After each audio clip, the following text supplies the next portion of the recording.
días, estudiantes del Instituto Misionero de Antropología, del curso Cartografía. Este es el video número 3 de una serie de videos asociados a la comprensión de esta asignatura. En este vamos a trabajar sobre el magnetismo terrestre y su relación con la cartografía. Entonces, lo primero que tenemos que decir es que nuestro centro de la Tierra tiene una gran acumulación de materiales que están básicamente compuestos por níquel y hierro. Ambos son de origen magnético, entonces eso le confiere al planeta las propiedades magnéticas que posee. Entonces el planeta completo se convierte como en un imán, donde hay unas líneas de campo magnéticas que son invisibles al ojo humano, que salen del polo sur e ingresan por el polo norte. Estas líneas de campo son las que permiten que nuestra brújula, cualquier tipo de brújula, nos indique el polo norte magnético. Algunos tipos de brújulas, entonces básicamente hay dos. Cuando lo que se mueve es un disco completo, como la de este lado, la del lado izquierdo, le llamamos una brújula lensática. Cuando lo que se mueve es una agujita, entonces es una brújula de aguja, ¿cierto? Cualquiera de las dos nos es útil, unas tienen, digamos, unas aplicaciones diferentes a otras, pero ambas sirven para lo mismo, señalan hacia dónde queda el norte magnético. ¿Por qué hablo del norte magnético? Porque no es exactamente el polo norte geográfico que tiene nuestro planeta, ¿cierto? Nuestro planeta gira en torno a un eje que es invisible y ese eje sería el polo norte geográfico, el centro de rotación del planeta. Pero ese magnetismo está cerca, no exactamente en el mismo polo geográfico. Entonces, ahí es donde hablamos de que hay dos polos, un polo norte geográfico, que es el del planeta Tierra, digámoslo a nivel de rotación, y un polo norte magnético, que es del campo magnético de nuestro planeta.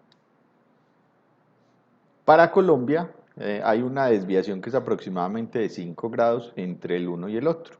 Quiere decir que cuando yo saco mi brújula señala el norte magnético, ese norte magnético está a 5 grados de lo que sería el norte geográfico. Eso es lo que conocemos como declinación magnética. Hablando de la rosa de los vientos, que es muy conocida cuando se habla de brújulas y de orientación, la rosa de los vientos, digamos que tiene mucha aplicación en la navegación y en la navegación de veleros, barcos a vela.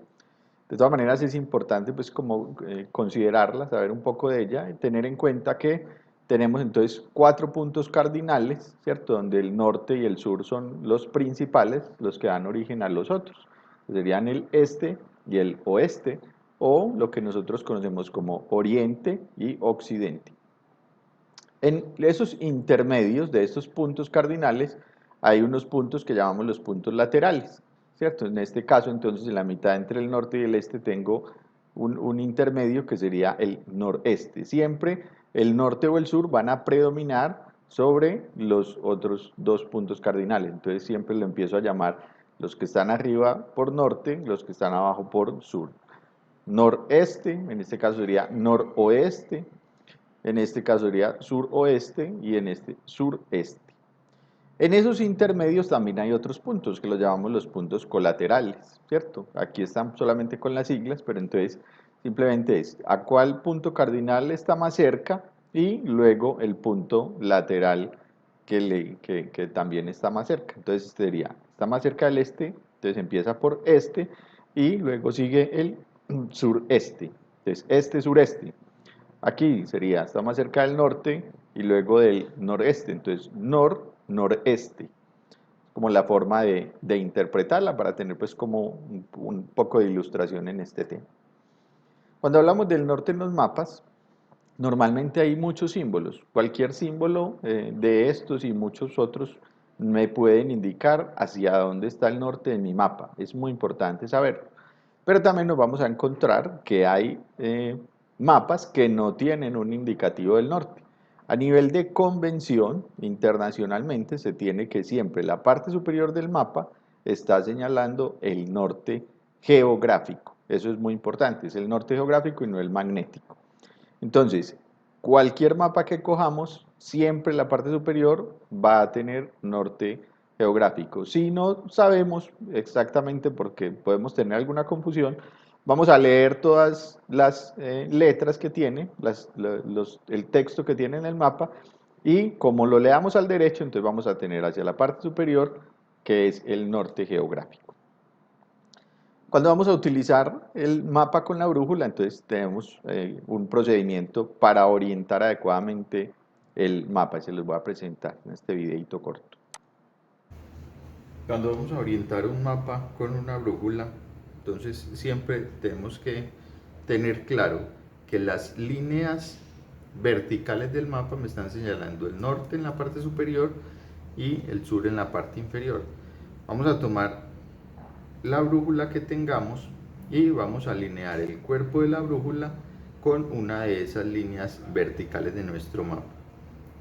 En este caso, entonces voy a tomar esta línea y la voy a orientar de esta forma. Si tuviéramos una brújula de estas de aguja, entonces solamente ponemos el cuerpo de la brújula, que el norte y el sur coincidan con esa línea, obviamente el norte hacia la parte superior del mapa. Luego, ¿qué hacemos? Giramos el mapa hasta que el norte del disco nos señale el norte del cuerpo de la brújula. Vamos moviendo. En este momento me está coincidiendo norte del disco de la brújula con el norte del mapa. Pero recordemos que la brújula nos está señalando el norte magnético y el mapa nos está señalando el norte geográfico. Aquí es donde tengo que entrar a hacer la corrección por la declinación magnética. Recordemos que para Colombia es aproximadamente de 5 grados hacia el oeste. Quiere decir que debo de girar otro poquito el mapa de tal forma que el norte de la brújula me señale 5 grados hacia el oeste. Ahí queda nuestro mapa perfectamente ubicado y las coordenadas, digamos, las indicaciones que yo tome con base en este mapa una vez orientado van a estar acorde con la realidad del territorio. Otro aspecto importante que se utiliza con la brújula es lo que conocemos como rumbo. Cuando yo tengo un rumbo es una indicación, un camino, digamos, en línea recta orientado a través de la brújula. Entonces aquí tomamos el norte siempre como valor de referencia principal, el sur como, digamos, principal también. Entonces tenemos norte-sur como principales, este y oeste como secundarios. Y siempre vamos a tomar un ángulo que va a ser desde el norte hacia el este o hacia el oeste, o desde el sur hacia el este o hacia el oeste.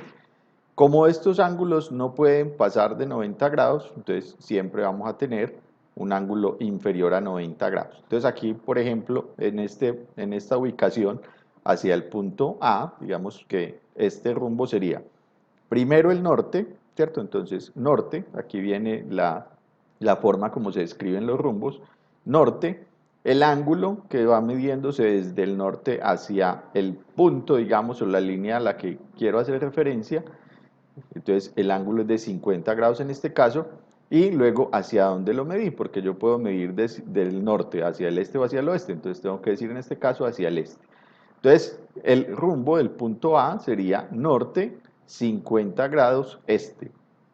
Supongamos con el C, tengo entonces el punto principal aquí sería sur, entonces siempre va a empezar sur, el ángulo desde el sur hacia el oeste de 45 grados, entonces aquí tengo sur, 45 grados y hacia dónde lo medí, hacia el oeste. Ese es el indicativo entonces de esta línea que está con verde, que es la línea C. Entonces los rumbos siempre tienen, primero empiezan con norte o sur, luego con un ángulo y luego con el punto cardinal secundario, que sería el este o el oeste. Hay otro caso similar que se utiliza también con ayuda de la brújula y es lo que se conoce como el azimut. Normalmente el azimut hace referencia a coordenadas geográficas, ¿cierto? Entonces, se utiliza mucho en coordenadas geográficas, también hay en muchos casos donde se utiliza en coordenadas magnéticas, digamos, con ayuda de la brújula. Aquí en el azimut solamente hay un valor de referencia que es el norte y con base en el norte se mide un ángulo. El ángulo hacia donde se encuentra el punto que estamos buscando el azimut. En este caso, por ejemplo, el punto A del ejemplo anterior, entonces solamente tenemos un ángulo, sería este angulito en rojo, y ese ángulo es de 50 grados, siempre medido desde el norte y en el mismo sentido en que se mueven las manecillas del reloj.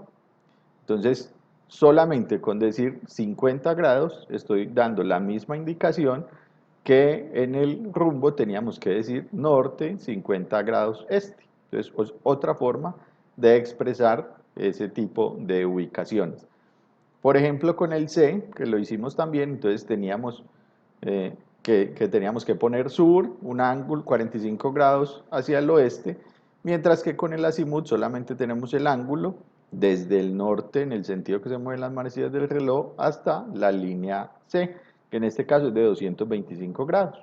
Entonces, el azimut del punto C, hacia la línea C, sería 225 grados. Espero que les haya sido de utilidad. Vamos a continuar con los videos para ir aclarando conceptos importantes del tema de cartografía.